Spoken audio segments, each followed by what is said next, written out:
कोल्हापुर करवीर संस्थापक अखंड सौभाग्यवती वज्रचुंडे मंडित श्रीमंत महारानी ताराबाई राजाराम भोसले 1675 से 1761 राजाराम महाराज की दूसरी पत्नी तथा छत्रपति शिवाजी महाराज के सरसेनापति हम्बीरराव मोहिते की कन्या थीं। इनका जन्म 1675 में हुआ था और इनकी मृत्यु 9 दिसंबर 1761 को हुई। महारानी ताराबाई का पूरा नाम ताराबाई भोसले था। उन्हें तारा रानी या ताराऊ भी कहा जाता था। राजाराम की मृत्यु के बाद उन्होंने अपने 4 वर्षीय पुत्र शिवाजी द्वितीय का राज्याभिषेक करवाया और मराठा साम्राज्य की संरक्षिका बन गई। ताराबाई का विवाह छत्रपति शिवाजी महाराज के छोटे पुत्र राजाराम महाराज प्रथम के साथ हुआ था। 1689 से 1700 तक राजाराम ने गद्दी संभाली। 1700 से 1707 तक ताराबाई मराठा साम्राज्य की संरक्षिका बन गईं। उन्होंने शिवाजी द्वितीय को मराठा साम्राज्य का छत्रपति घोषित किया और एक संरक्षिका के रूप में मराठा साम्राज्य को एक शासिका के रूप में चलाने लगी। उस वक्त शिवाजी मात्र 4 वर्ष के थे जब उन्होंने राज्य की कमान अपने हाथों में लिया। 1700 से 1707 ईस्वी तक मराठा साम्राज्य की संरक्षिका रहते हुए कहा जाता है कि संभाजी महाराज के बाद अगर औरंगजेब को मराठों में किसी ने बराबर का टक्कर दिया तो वो ताराबाई थी।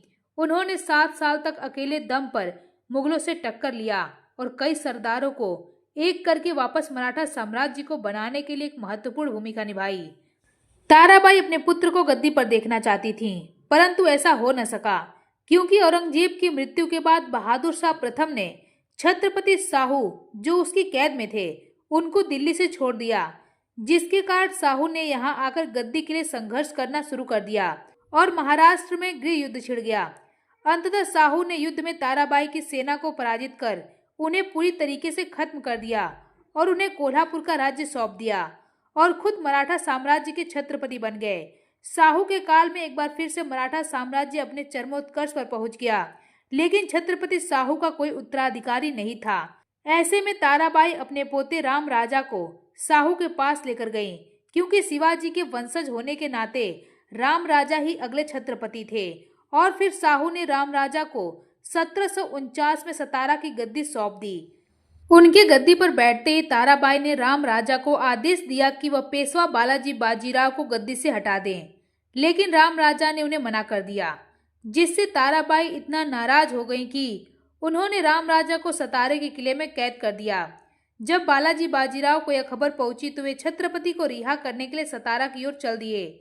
मई 1752 में उनकी सेना और ताराबाई की सेना में युद्ध हुआ, जिसमें ताराबाई की सेना पराजित हुई और इस बात से नाराज होकर ताराबाई ने राम राजा को अपना पोता ना होना घोषित कर दिया और जिसके बाद अब मराठा साम्राज्य की सारी शक्तियां पेशवा के हाथों में आ गई।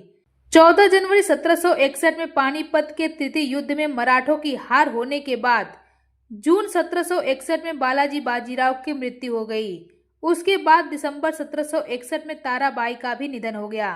ताराबाई मराठा साम्राज्य की सबसे ताकतवर महिलाओं में से एक थीं, क्योंकि उन्होंने जिस तरह से 7 वर्षों तक औरंगजेब से लड़ाई लड़ी वो उनकी महानता को दर्शाता है और उनकी दूरदर्शिता को भी, जिन्होंने औरंगजेब को एक बार फिर से सोचने पर मजबूर कर दिया था।